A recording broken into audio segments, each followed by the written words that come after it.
जुलाई से जिंदगी होगी महंगी, तैयार रहिए नए खर्चे के झटके के लिए। रेलवे, बैंक, एलपीजी और गाड़ियां, हर दिशा से आएगा नियमों का तूफान। पुरानी कारें बंद, कार्ड से खर्च महंगा, जुलाई लाएगा नियमों की मार। जून के आखिरी दिन है और जुलाई का महीना दस्तक देने वाला है। हर महीने की शुरुआत में कुछ ना कुछ जरूर होता है जो आम आदमी की जिंदगी पर असर डालता है। कभी रसोई का बजट बिगड़ता है तो कभी बैंकिंग नियमों में बदलाव जेब पर बोझ बढ़ा देता है। इस बार 1 जुलाई 2025 से देश भर में कुछ ऐसे बड़े नियम लागू होने वाले हैं जिनका सीधा असर आम लोगों के खर्चे, सफर और जीवन शैली पर पड़ेगा। एलपीजी सिलेंडर की संभावित नई कीमतें, एचडीएफसी और आईसीआईसीआई जैसे बैंकों के नए चार्ज, रेलवे का किराया और तत्काल बुकिंग का तरीका, साथ ही दिल्ली में पुराने वाहनों के लिए लगाई गई नई रोक, ये सभी बदलाव बेहद अहम हैं और इन्हें समय रहते जानना जरूरी है। हर महीने की पहली तारीख को तेल कंपनियां एलपीजी सिलेंडर की कीमतें तय करती है। जून की शुरुआत में जहां कमर्शियल सिलेंडर की कीमत में थोड़ी राहत मिली थी, वहीं घरेलू 14 किलो के सिलेंडर की दरें जस की तस रही। इस बार उम्मीद जताई जा रही है कि 1 जुलाई को एलपीजी सिलेंडर के दामों में बदलाव हो सकता है। अगर कीमतें बढ़ती है तो रसोई का बजट बिगड़ना तय है। साथ ही एटीएफ यानी एयर टरबाइन फ्यूल की कीमतें भी रिवाइज हो सकती है, जिसका असर फ्लाइट टिकट पर पड़ेगा। अब बात करते हैं आपके क्रेडिट कार्ड खर्च की। अगर आप एचडीएफसी बैंक के क्रेडिट कार्ड यूजर हैं तो ये खबर आपके लिए।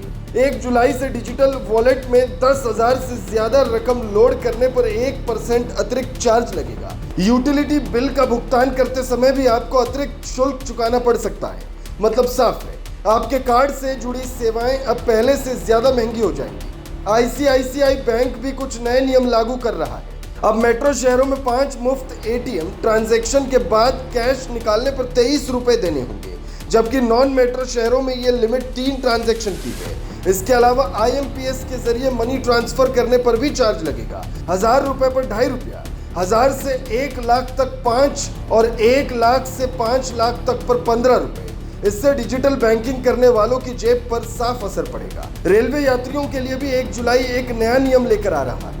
अब नॉन एसी मेल और एक्सप्रेस ट्रेनों के किराए में प्रति किलोमीटर 1 पैसा और एसी कोच के किराए में 2 पैसे की बढ़ोतरी होगी। 500 किलोमीटर तक की यात्रा करने वालों को राहत है, लेकिन उससे ज्यादा दूरी पर टिकट थोड़ी महंगी हो जाएगी। इसके साथ ही तत्काल टिकट बुक करने के लिए आधार वेरिफिकेशन अनिवार्य कर दिया गया है। यानी अगर आपका आईआरसीटीसी अकाउंट आधार से लिंक नहीं है तो आप तत्काल टिकट बुक नहीं कर पाएंगे। और अब सबसे सख्त नियम की बात, दिल्ली में पुराने वाहनों के लिए बड़ी परेशानी शुरू होने वाली है। 1 जुलाई से पेट्रोल डीजल पंपों पर उन वाहनों को ईंधन नहीं दिया जाएगा जो एंड ऑफ लाइफ की श्रेणी में आते हैं। इसका मतलब है 10 साल से ज्यादा पुराने डीजल और 15 साल से ज्यादा पुराने पेट्रोल वाहन अब पेट्रोल पंपों से फ्यूल नहीं भरवा सकेंगे। यह आदेश Commission for Air Quality Management यानी CAQM ने जारी किया है, ताकि राजधानी की हवा को थोड़ी राहत मिल सके। इन सभी बदलावों का असर देश के करोड़ों लोगों पर पड़ेगा। खर्च करने के तरीके से लेकर सफर करने की योजना तक अब सब कुछ पहले से थोड़ा महंगा और जटिल होने जा रहा है। ऐसे में जरूरी है कि 1 जुलाई से पहले ही आप इन नियमों को समझ लें और अपने खर्च, यात्रा और बैंकिंग से जुड़े फैसलों को इसी के अनुसार दोबारा तय करें। हर महीने बदलाव होते हैं, लेकिन जुलाई की ये शुरुआत आपकी जेब, आपकी यात्रा और आपके वाहन तीनों पर एक साथ असर डालने जा रही है। समय रहते सतर्क रहना ही समझदारी है।